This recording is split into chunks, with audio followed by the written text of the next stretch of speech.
আহমদ ইবনে হাম্বল রহমতুল্লাহ আলাইহি জিজ্ঞাসা করছেন 100 বার যে সময় আল্লাহকে দেখছেন 99 বার দেখার পরে ওনার মনে প্রশ্ন জাগছেন যে আমি যদি 100 বার পুরা হয় তো আল্লাহকে একটা প্রশ্ন করব। যেদিন 100 বার দেখছেন তো উনি প্রশ্ন করছেন, আল্লাহ আপনার সবচেয়ে বেশি নৈকট্য কোন জিনিস দ্বারা লাভ করা যায়, কাছে হওয়া যায়? তো বলছে আহমদ আল্লাযী খারাজা মিন্নি, আহমদ আমার কালাম। কিন্তু আফসোস আফসোস এই মজমায় কয়জন আছে যে ডেইলি কোরআন তেলাওয়াত করে? আপনি বলবেন আমি তো পারি না। আচ্ছা, আপনি পারেন না, আমার কোনো আপত্তি নাই, কিন্তু কয়জন আছে ডেইলি কোরআনটাকে একবার খুইলা একটু চোখ বুলায়? চোখ না বুলাইলেন এটাও বাদ দিলাম, ডেইলি কোরআনটাকে নিয়ে একবার চুমা দেয়। যুবকরা তো ডেইলি শতবার চুমা দেয়। শতবার কি চুমা দেয়? কোরআন শরীফ। ওটা ওরা জানে, আমি বললাম না, খালি ইশারা দিলাম। মোবাইলে টাচ করে খালি চুমা দেয়। জিজ্ঞেস করেন, আরে জিজ্ঞেস করেন। কিন্তু ও তো সারাদিনে একবার কোরআন রে চুমা দেয় না। রাগ হবেন না নারায়ণগঞ্জের মানুষ, আল্লাহ যদি আমাকে আধ্যাত্মিক শক্তি দিত তাহলে আমি এই মহল্লার কোরআনের কান্না দিয়ে শুনায় আপনাদেরকে পাগল বানায় দিতাম। কোরআন আমাদের ঘরে কাঁদতেছে, চিৎকার দিতেছে, চিৎকার। কোরআন আমাদেরকে বদদোয়া দিতেছে, বদদোয়া। বলেন রাগ হয়ে যাবেন? হ্যাঁ, 30,000 টাকার সময় কাঠা কিনছেন, এখন তো কাঠা 50 লাখ টাকা। আপনার তো হিসাবে এত গুণ বেশি সুখী হওয়ার কথা ছিল, কিন্তু বলেন 30,000 টাকা যখন কাঠা ছিল, যতটুকু আপনি সুখী ছিলেন, এখন 50 লাখ 1 কোটি টাকা কাঠা, আপনি অতটুকু সুখী? হ্যাঁ, কেন সুখী না? কোরআন বদদোয়া দিতেছে, বদদোয়া। হুজুররা যদি না মানে তো আমি দলিল দেই, রুব্বা কারি আল কোরআন ইয়ালআনহু, বহুত এরকম ব্যক্তি আছে কোরআন পড়তেছে, ওই অবস্থায় কোরআন তাকে বদদোয়া দিতেছে। পড়া অবস্থায় যদি বদদোয়া দিতে পারে তো সারা বছর কোরআন একটা চুমা দেয় না, ছুঁয়া দেখে না, ওই কোরআন আপনাকে বদদোয়া দিবে না। তো দিবে না কেন? আর বলবেন কোরআন কি কাঁদে? কোরআন যদি না কাঁদে তাহলে খেজুর গাছ কাঁদলো কি করে? জিজ্ঞেস করেন, খেজুর গাছ কাঁদে না? যে খেজুর গাছে পিঠ লাগায় আল্লাহ রসুল খুতবা দিতেন, মেম্বারে পা রাখতে দেরি, খেজুর গাছ কাঁদতে দেরি করে নাই। তো খেজুর গাছ যদি চিৎকার দিতে পারে, কাঁদতে পারে, তো কোরআন কেন কাঁদবে না? কোরআন তো দিছিলেন আল্লাহর কাছে প্রিয় পাত্র হওয়ার জন্য, রসুলের কাছে প্রিয় পাত্র হওয়ার জন্য। চতুর্থ দেখাইতেছি, শেষ। আল্লাহ আমাদেরকে নিজের ঘর দিছিলেন, ঘর, মসজিদ। এটা আল্লাহর। কার ঘর? কার ঘর? আজ পর্যন্ত দিছেন আপনার ঘর কাউকে উঠে? আল্লাহ তো নিজের ঘর উঠে দিয়ে দিছে আমাদেরকে। কোন উম্মতকে তো দেয় নাই 1.25 লক্ষের ভিতরে, বন্ধুর উম্মতকে তো দিয়া দিছেন। মনে হয় এই কারণে দিছেন যে তোমাদের পরে কোনো উম্মত নাই, তোমাদের পরে কোনো উম্মত নাই, রাখবো তো রাখবো কার জন্য? আমার বন্ধুর পরেও তো কোনো নবী নাই, রাখবো তো রাখবো কার জন্য? ঘর দিয়া দিলাম। আর আল্লাহকে যদি জিজ্ঞাসা করি, ঘর দিয়া দিলেন, আপনি থাকেন কই? আল্লাহ তো কোরআন দিয়া বুঝায়, আনা মাকুম আইনামা কুনতুম, আমি তো তোমাদের লগেই থাকি, ঘর দিয়ে কি করবো? বলেন আজকে ওই ঘর জুমা ছাড়া ভরে কয়দিন?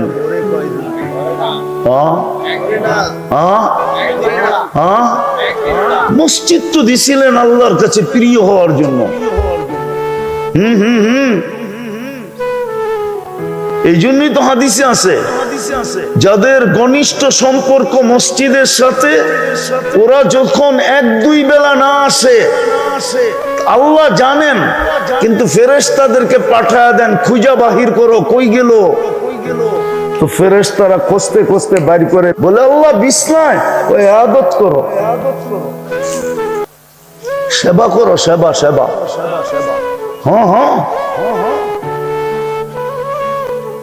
নাইলে হাদিসে কেন আসতো ইন্না লিল্লাহি জিরান, আল্লাহর প্রতিবেশী কারা? মসজিদ আজকে খালি। আপনাকে আল্লাহর প্রতিবেশী হওয়ার জন্য মসজিদ দিয়েছিলেন। কিয়ামতের দিন ডাকবে, আইনা জিরানি, আমার প্রতিবেশীরা কোথায়? তো ফেরেশতারা বলবে, সুবহান ওয়ালাকাল জিরান, আল্লাহ আপনার আবার প্রতিবেশী? কেন? যারা মসজিদ আবাদ করতো ওরা আমার প্রতিবেশী, দায়িকা নিয়ে আসো আমার কাছে, আমার প্রতিবেশীদেরকে আমার পাশে বসাও। ওই মসজিদ আজকে খালি। আজকে চিৎকার দিতেছে, চিৎকার, মসজিদ চিৎকার দিতেছে, মুসল্লি কোথায়? 90% মুসলমান নামাজ পড়ে, 90% নারী পুরুষ নামাজ পড়ে না। যুবক তো পড়েই না। শুক্রবারে শুধু মসজিদ চিৎকার দিতেছে, আল্লাহ মুসল্লি কই? খোদার কসম জমিন চিৎকার দিতেছে, আল্লাহ নামাজি কই? বলেন কালকে এই চেহারাটা কি করে দেখাবেন? কি পরিচয় দিয়া উঠবেন? কি নিয়ে উঠবেন? বলো যুবক, আজকে সূর্য তো বলতে বলতে ডুবছে। লান আউদ ফি হায়াতিকা আবাদা, হতে পারে তুমি কোনোদিন আমাকে আর উঠতে দেখবে না, হতে পারে। আমি এরকম জায়গা চিনি দুনিয়াতে, একটা না দুটা না, বহুত চিনি। 103টা দেশ তো এমনি হয় নাই। হাদিসে নেয়ামত বলতেছি, 103টা কমপ্লিট আমার, 7 মহাদেশ দেখা কমপ্লিট। কারণ আমি আপনাদের নতুন স্বাধীনতা দেখি নাই। ওই দিন আমি মাটিতেই ছিলাম না, প্রত্যেকে দেখলাম। ওই দিন তো আমি আকাশে ছিলাম। কোথায়? হ্যাঁ, আমার রাত্রে এশারের পরে খাওয়া দাওয়ার পরে আমার ফ্লাইট ছিল লন্ডন থেকে কানাডায়। যখন আমি কানাডায় নামছি তখন সকাল, কানাডায় সকাল, বিলকুল ফজরের সময়। বাহির হওয়ার পরে আমাকে খবর দিছে দেশ স্বাধীন হয়ে গেছে। আমার দুঃখ থেকে যাবে মৌত পর্যন্ত যে স্বাধীনতা দেখলাম না। হ্যাঁ হ্যাঁ, দুনিয়ায় 100 জায়গা আমার চোখে দেখা আছে, রাত তো রাত মাটির সাথে মিশায় দিয়েছে। আজকে সূর্য বলতে বলতে ডুবছে। এই জন্য মেরে দোস্ত, ফুল ফোটা ছাড়া আকর্ষণের পাত্র হয় না। মানুষ হইলে আল্লাহর কাছে, রসুলের কাছে আকর্ষণের পাত্র হয় না। নিজেকে ফুটাইতে হয়। ফুটানোর জন্য আল্লাহ মেহেরবানি করে আমাদেরকে মুসলমান বানাইছিলেন, উম্মতে মুহাম্মাদি বানাইছিলেন, কালামুল্লাহ দিছিলেন, নিজের ঘর নামায় দিছিলেন, ঘর। আফসোস তো লাগে, এরকম এলাকার ভিতরে যখন মসজিদের লেগা চান্দা করে তখনই আফসোস লাগে। তখনই কি লাগে? কি লাগে? আল্লাহ যদি বলে, আপনারা রাগ হয়ে যান না, আমি চিনি না, চিনি তো। এই যেই রোডটা আপনাদের, এই রোডটা তো ছিল না, ঠিক না? ছিল ঢাকা ঢুকার মেইন রোড ছিল ডেমরা দিয়া। আমরা ছোটবেলা দেখছি ডেমরা দিয়া ঢুকতো, রানী মহলের সামনে দিয়া, ওটাই ছিল মেইন রোড। এটা তো এরশাদ সরকার বানাইলো। যেদিন এটা বানাইছে ওই দিনই এই এলাকা চমকায় গেছে, ঠিক না? হ্যাঁ, নইলে তো কচুরি বানাই ছিল, ঠিক না? ধানের খ্যাত এক সিজনে খ্যাত হইতো এখানে, এক সিজনে ধান হইতো, 2 সিজনও হইতো না। আমি তো বড় হয়েছি ঢাকা শহরে না, ল্যাংটা কালতিকা। হ্যাঁ, আমি প্রাইমারি পড়ছি খিলগাঁও গভর্নমেন্ট স্কুলে। আমি চিনি না এটি। এই জন্য বলতেছি, আল্লাহ যদি বলে যে 30,000 টাকাটা আমি 1 কোটি বানায় দিলাম, তারপরও তোর কাছে আমার ঘরের জন্য হাত পাততে হলো, রাগ হয় না? কিন্তু একটু নিজের বিবেক দিয়া ভাবেন যে 30,000 টাকার জমি কাঠা আমি 1 কোটি বানায় দিলাম। কে বানায় দিছে? দাম কে বাড়ায় দিছে? এই এলাকায় তো বেশিরভাগ ওই বাহিরের লোক, ঠিক না? বিভিন্ন এলাকার লোক, ঠিক না? ওরা যদি বলতো আমরা গ্রাম ছেড়ে ঢাকা যাবো না, গ্রামেই বাড়ি করবো, ঠিক না? তো জমিন খালি পড়ে থাকতো, ঠিক না? হ্যাঁ, কি আমরাই ছোটবেলা দেখছি এক এক জায়গার কথা বললে আর বলতো আত্মীয় বড়রা বলতো, আরে দূর ওইখানে কি মানুষ থাকবো নাকি, ওইখানে কি, ওইখানে কি। এখন আমরাই আফসোস করি, হায় ওইখানে কি মানুষ থাকবে নাকি। মনে করেন খিল গাঁও, ঠিক না? পুরান ঢাকার মানুষ একটু তো দূর নিয়ে খেতে যাবো নাকি, ওরা তো তাই না কই তো খেতে কে যায়, নাম ওই খিল, খিল খিল গাঁও। কিন্তু এখন টাকারা দেওয়ালে মাথা মারে আর কি বলে, হায় হায় কি ভুল করলাম, ঠিক না? তো আমি যেটা বুঝাইতেছিলাম, 30,000 টাকার কাঠার জমিনকে আল্লাহ বানায়া দিল কত?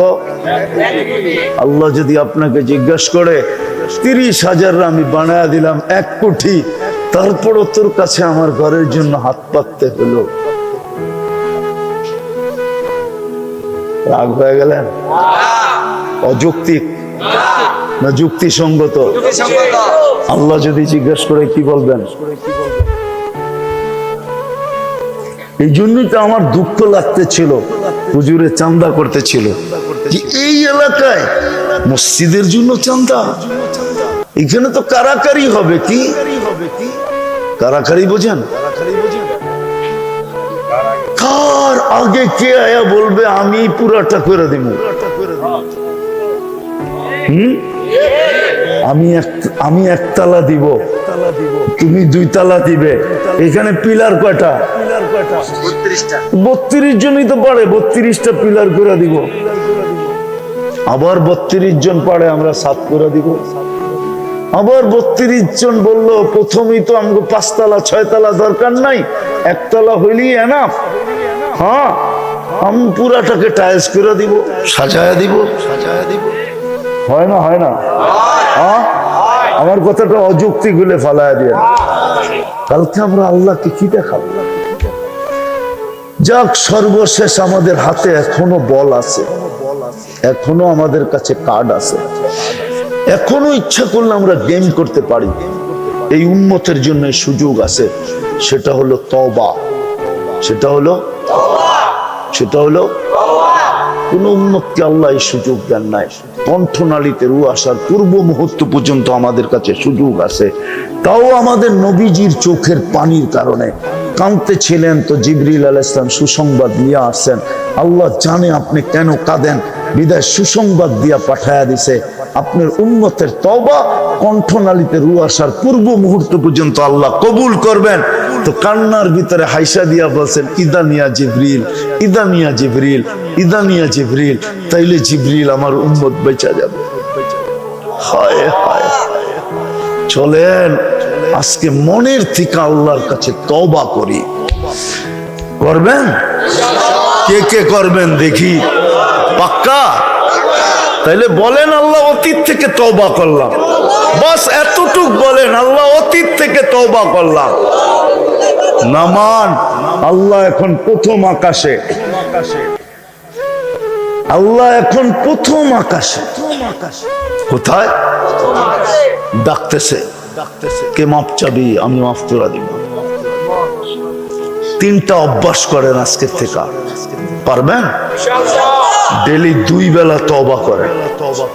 ঘুমানোর সময় এই নিয়তে তওবা করেন যে শুইতে চললাম, উঠাইলে না উঠবো, না উঠাইলে তো চিরনিদ্রা। সকালবেলা উঠাই এই নিয়তে তওবা করেন যে আজকে সূর্য ডুবতে দেখতেও পারি, নাও দেখতে পারি।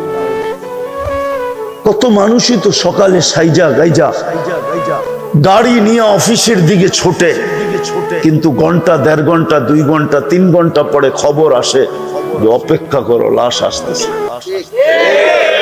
বিশেষ করে যুবকদের পায়ে হাত দিয়া বলবো, ডেলি 2 বেলা তওবা করো। সারাদিন কি করো না করো এটা আমার বিষয় না, কিন্তু 2 বেলা তওবা করো। দ্বিতীয়, আজকের থেকে ডেলি কোরআনটাকে নিয়ে একটা চুমা দেন, পড়েন না আপনি, চুমা দিয়ে রেখে দেন, মহব্বতে একটা চুমা দেন, পারবেন? হ্যাঁ, ওয়াদা যে এটা কোনোদিন মিস হবে না। আপনি দেখেন না কোরআন আপনাকে কি দেয়, দেখেন, শুধু চুমা দিয়ে রেখা দিবেন।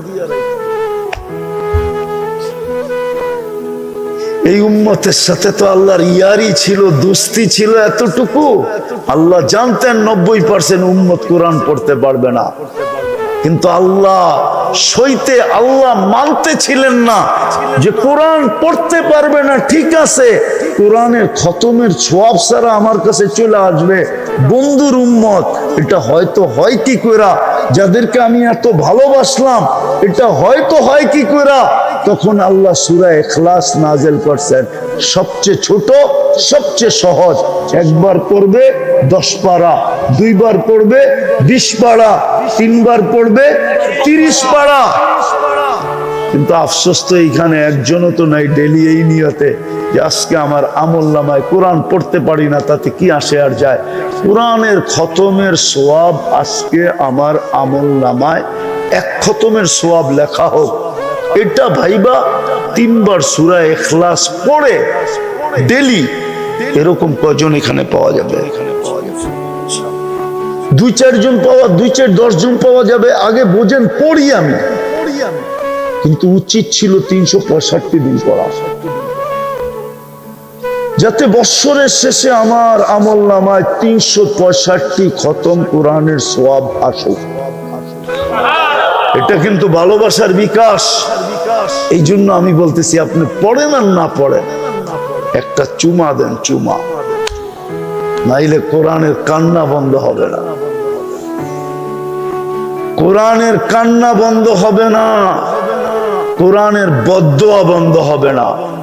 যার কারণে আমাদের ঘরে সব আছে, গাড়ি বাড়ি সব আছে, প্রসাধনী সব আছে, সুখের সমস্ত আসবাব আছে, কিন্তু তারপরও নিজের মাথায় নিজে পিস্তল রেখা গুলি করতেছে না, করে নাই? হ্যাঁ, চিনেন আপনারে? আমার চেয়ে বেশি আপনারা চিনেন না। আমি চিনি ওর ছেলে অস্ট্রেলিয়ায় কোথায় থাকে, স্ত্রী কোথায় থাকে, মেয়ের জামাইকে কোথায় থাকে, আমি চিনি, বড় কাছের থেকে চিনতাম।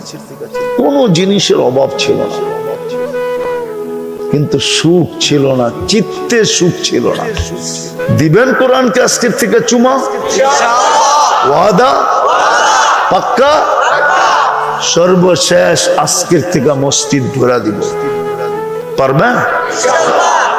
আমি আপনাদেরকে বদদোয়া দিতেছি না, দুনিয়া দেখা বলতেছি। হতে পারে আপনিও থাকবেন, আমিও থাকবো, মসজিদ থাকবে, হতে পারে আপনার আমার বাড়ি মাটিতে মিশা যাবে। বলবেন এটা কি করা? প্রথম সুনামির 3.5 মাস পরে আমি গেছি, যেখানে ইন্দোনেশিয়ার সুনামি আসছিল। ঢাকার থেকে আমার ফ্লাইট ছিল 8.5 ঘন্টা। আমি 2 চোখে 350 কিলোমিটার দেখছি, একটা বাড়িও দাঁড়ানো ছিল না। কিন্তু আল্লাহর কুদরত, একটা মসজিদও একটা সুতার দাগ ছিল না। আমি দেখা বলতেছি, 350 কিলোমিটার আমার এই 2 চোখে দেখছি। আমি ইন্দোনেশিয়া 8 বার গেছি, 8 বার বাবা। এই জন্য বলতেছি, ওইখানে যে আমার মনে উঠছে যে হায়, বাড়িগুলা তো মাটির সাথে মিশা গেল, মসজিদ তো দাঁড়ায় আছে, মানুষগুলো তো ঠিক আছে, মনে হয় মসজিদের চিৎকার লেগে গেছে। সুন্দর সুন্দর মসজিদ ইন্দোনেশিয়া, কিন্তু খালি ছিল।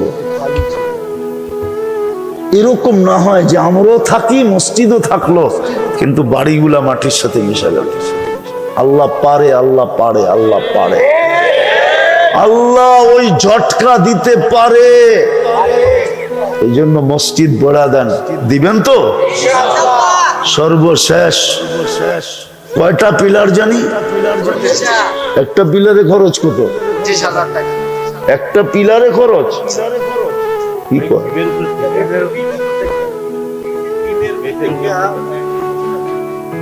উপর পর্যন্ত উঠাইতে, ছাদ পর্যন্ত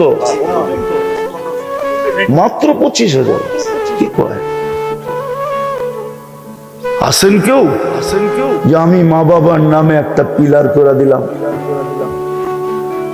দেখি হিম্মত লাগান তো, 25 জন দাঁড়ান তো, যে ওই যে দেখছেন একজন আছে, এক পিলার করে দিবে, আর 24 জন দরকার। বলেন দেখি, আল্লাহর লগে লাগান ব্যবসা, দেখি জিতেন না হারেন, লস হয় না লাভ হয়, এটা আল্লাহর সাথে ব্যবসা। আরেকজন 25 জন চাইতেছি আমি, কটা পিলার? 32 জন চাইতেছি, 25,000 টাকা করে। 25,000 এখন কোনো টাকা না। আপনি দায়িত্ব নেন, আমার কথাটা বোঝেন, আপনি দায়িত্ব নেন যে একটা পিলার আমি কমপ্লিট করে দিব। আমি কোত্থেকে আনবো? বন্ধু বান্ধব, আত্মীয় স্বজন, পাড়া প্রতিবেশীর থেকে আমি কালেকশন করব, আর পিলারটা আমি কমপ্লিট করে দিব। আপনি দায়িত্ব নেন, ডাইরেক্ট দিলেন না। আপনি 2-4 জনকে বললে হয়ে যাবে, দিয়া দিবে 25,000। 5 জনকে বললে 5,000 করে 25। এরকম দায়িত্ব কয়জনে নিতে পারেন দেখি, যে আমি একটা পিলারের দায়িত্ব নিলাম? বলেন। ওই যে মাশাআল্লাহ, আরে 32 জন হাত উঠে ফেলেন না, আপনি দায়িত্ব নিলেন। দায়িত্ব বোঝেন নাই?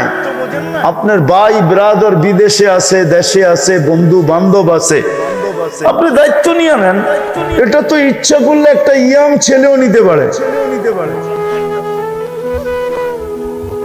দায়িত্ব নেন, আপনি পারবেন? আর দায়িত্ব নিতে কে কে পারবেন দেখি, যে একটা পিলার আমি কমপ্লিট করে দিব আমার দায়িত্বে।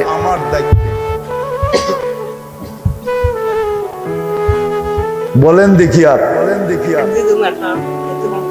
ওই দুইটা, একটা নিজে দিবে, একটা দায়িত্ব পালন করবে। কয়টা হইলো? আর 32টা। আরে হাত উঠায় ফেলান, হয়ে যাবে। ওই যে দেশে একটা দায়িত্ব নিল, একটা দেখছেন, হয়ে গেছে মাশাআল্লাহ। আরো বলেন। লাগান না প্রতিযোগিতা, আল্লাহরে দেখান না। আল্লাহ তো এই জায়গায় প্রতিযোগিতা লাগাইতে বলছে। আমরা তো 5 তলা বানাইছে, আমি ফাউন্ডেশন 10 তলা দিছি, যাতে আমার ছাদের থেকে তোমার ছাদে থুতু পালাইতে পারি। আমরা তো এই প্রতিযোগিতা করতেছি, এইখানে প্রতিযোগিতা করেন। রাগ হয়ে গেলেন কেন? আপনি তো প্রতিযোগিতা করতেছেন এইখানে। তোমার 2 কাঠার বাড়ি, পাশে কিনছি 5 কাঠা, বানায় দেখা দিন। এই প্রতিযোগিতা কেন করতেছেন? এইখানে প্রতিযোগিতা করেন। ওটা করেন, আমার আপত্তি নেই, কিন্তু এইখানে করেন প্রতিযোগিতা। আসেন, কে আসেন যে আমি 2-3টার দায়িত্ব নিয়ে নিলাম, 32টা কমপ্লিট হয়ে যাক। পারবেন না? ছেড়ে দিব মজমা? কি দায়িত্ব নিবেন? দেখি কে কে দায়িত্ব নেন। এটা আমি কিন্তু সহজ করছি, আপনার দিতে হবে না। আপনি কালেকশন করে দিবেন, আত্মীয় স্বজন, বন্ধু বান্ধব থেকে। পারবেন? আমার তো মনে হয় ঘরে খবর নিলে বহুত মা বোন বলবে আমরাই করে দিয়ে দিব না। কি কেন? এখন নাকফুল বেচলেই 25,000 টাকা দাম হয়ে যায়। মাশাআল্লাহ। ওই যে একটার মাশাআল্লাহ। হ্যাঁ, এটাই দায়িত্ব নেওয়া, যে আমি একটার দায়িত্ব নিলাম। অতি তাড়াতাড়ি আমি এটা 25টা পিলার, 32টা পিলার কমপ্লিট হয়ে গেল। আর ছাদ তেমন নাই, ছাদ সহজ। বলেন তো আরো দেখি। একটু আগে আপনাদেরকে কি বুঝাইলাম, আর আপনারা কি বুঝলেন? আমি তো মনে করছিলাম 32টা বাঘও পাবে না কেউ, বাঘাবাগি হয়ে যাবে 1 সেকেন্ডে। 25,000 টাকা মাত্র আল্লাহর ঘরের জন্য। বলেন আর বলেন। ওই যে একজন, আরো বলেন। 25,000 টাকা একটা পিলার।